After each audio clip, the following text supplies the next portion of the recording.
Hello बच्चों, I am Gajendra Rathore, your biology mentor. I hope आप सभी स्वस्थ होंगे और लेवल 2 के एग्जाम के लिए अच्छे से प्रिपरेशन कर रहे होंगे। इससे पहले हमने सैंपल पेपर 1 और 2 में इससे पहले के प्रीवियस चैप्टर्स को डिस्कस किया था। आज के सैंपल पेपर 3 में हम डिस्कस करने वाले हैं chapter name conservation of plants and animal से रिलेटेड क्वेश्चंस की। इस चैप्टर से किस तरह के क्वेश्चंस आपके लेवल 2 के एग्जाम में पूछे जाने वाले हैं, तो देखते हैं। पहले फर्स्ट क्वेश्चन में दिया गया है डिफोरेस्टेशन मीन्स, यानी कि वनों की कटाई का क्या अर्थ है। तो ऑप्शन ए दिया गया है इसमें अधिक पेड़ लगाना, तो ये क्या होगा, ये गलत होगा हमारा। सेकंड ऑप्शन में दिया गया है एक जंगल डिजाइन करना, तो ये भी क्या होगा, ये भी गलत होगा। क्यों? क्योंकि इसमें हम क्या कर रहे हैं, वनों की कटाई कर रहे हैं। जंगल की मांग करना, तो ये भी क्या एक तरह से गलत है। और ऑप्शन डी में दिया गया है जंगलों को साफ करना और उस भूमि का अन्य उद्देश्यों के लिए यूज करना, तो इसका आंसर क्या हो जाएगा बेटा, ऑप्शन नंबर डी। यानी कि डिफोरेस्टेशन में हम क्या करते हैं, जो जंगल है उन्हों को काटते हैं और उसके बाद जो भूमि हमें मिलती है उस भूमि का क्या करते हैं, अलग अलग उद्देश्यों के लिए यूज करते हैं। क्वेश्चन नंबर 2 में दिया गया है इफेक्ट ऑफ डिफोरेस्टेशन, यानी कि वनों की कटाई का क्या प्रभाव पड़ता है। तो ऑप्शन ए दिया गया है पृथ्वी का तापमान बढ़ता है। तो डिफोरेस्टेशन में हमने देखा था कि हम क्या करते हैं, जितने भी पेड़ हैं उनको काट देते हैं। अब पेड़ों को हम काट देंगे तो क्या होगा, जो पेड़ CO2 एब्जॉर्ब कर देते हैं वो CO2 को एब्जॉर्ब नहीं करेंगे और इन्वायरमेंट में क्या होगा, इन्वायरमेंट में CO2 का अमाउंट बढ़ जाएगा, जिसकी वजह से क्या होगा, ग्रीन हाउस इफेक्ट होगा और ग्रीन हाउस इफेक्ट होने से क्या होगा, तापमान बढ़ेगा। तो ऑप्शन ए भी सही है। ऑप्शन बी दिया गया है प्रदूषण का स्तर बढ़ता है, तो ये भी हम सबको पता है कि जब पेड़ नहीं होंगे तो क्या होगा, जो ऑक्सीजन का लेवल घटेगा और जो अन्य हानिकारक गैसें हैं उनका अमाउंट बढ़ेगा, तो क्या होगा, प्रदूषण स्तर भी बढ़ेगा। ऑप्शन सी में दिया गया है वायुमंडल का CO2 स्तर बढ़ता है, तो ये भी बिल्कुल करेक्ट है, क्योंकि प्लांट्स फोटोसिंथेसिस नहीं करेंगे तो जो CO2 है उसको किस में कन्वर्ट नहीं करेंगे, ऑक्सीजन में कन्वर्ट नहीं करेंगे, तो क्या होगा, वायुमंडल में CO2 का स्तर भी बढ़ेगा। तो ऑप्शन ए, बी और सी तीनों सही है। तो इसका आंसर क्या हो जाएगा बेटा, इसका आंसर हो जाएगा ऑप्शन नंबर डी, यानी कि उपरोक्त सभी। अब डिस्कस करते हैं हम क्वेश्चन नंबर 3। क्वेश्चन नंबर 3 में दिया गया है increase level of carbon dioxide in the atmosphere trap the heat rays reflected by the earth causing an increase in the temperature on the earth। Hindi में देखते हैं, हिंदी में क्या है, वायुमंडल में कार्बन डाइऑक्साइड का बढ़ा हुआ स्तर पृथ्वी से परावर्तित ऊष्मा किरणों को रोक लेता है, जिससे पृथ्वी का तापमान बढ़ जाता है।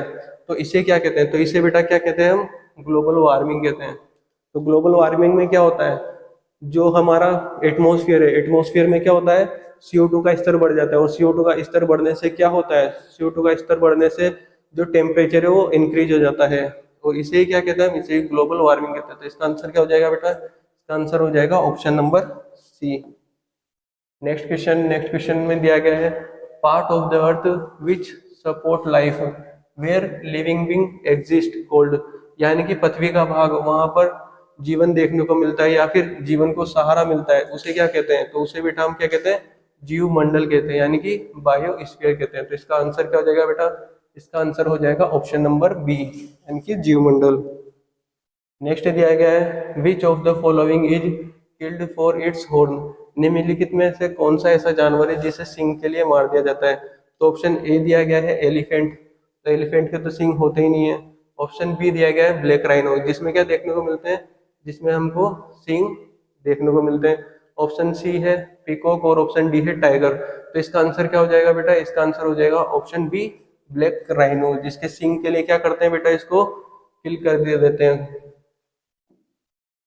देखते हैं हमारा क्वेश्चन नंबर 6। क्वेश्चन नंबर 6 में दिया गया है environment which an animal live is cold, यानी कि प्राणी जिस पर्यावरण में रहता है उसे क्या कहते हैं, तो उसे बेटा हम क्या कहते हैं, उसे हम बोलते हैं हैबिटाट, यानी कि आवास। हैबिटाट का मतलब क्या होता है बेटा, हैबिटाट का मतलब होता है natural home of animal and plants. तो इसका आंसर क्या हो जाएगा बेटा, इसका आंसर हो जाएगा ऑप्शन ए, यानी कि हैबिटाट।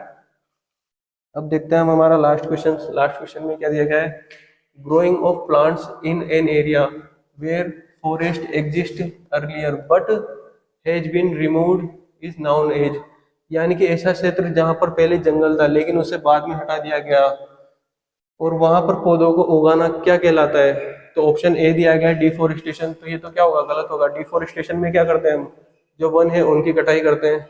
फिर आता है ऑप्शन नंबर बी, यानी कि रिफोरेस्टेशन। रिफोरेस्टेशन में क्या करते हैं, जो एक लैंड थी जहां पर पहले क्या थे, प्लांट्स थे, उन्हें हमने कट कर दिया था, और उन्हें कट करने के बाद क्या करते हैं हम, वापस से वहीं पर प्लांट ग्रो करते हैं, तो उसको क्या बोलते हैं हम, रिफोरेस्टेशन। तो इसका आंसर क्या हो जाएगा बेटा, इसका आंसर हो जाएगा ऑप्शन नंबर बी, यानी कि रिफोरेस्टेशन। तो इस तरह से के क्वेश्चंस बेटा आपके एग्जाम में यानी कि लेवल 2 में आने वाले हैं। तो इस जो चैप्टर है conservation of plants and animal, ये बेटा बहुत ज्यादा थ्योरेटिकल चैप्टर है, तो आपको इसको बहुत ही अच्छे से पढ़ना है और कोशिश करना है कि आपको ये चैप्टर में जितनी भी टर्म्स दिए गए हैं वो याद रहे। थैंक यू बेटा।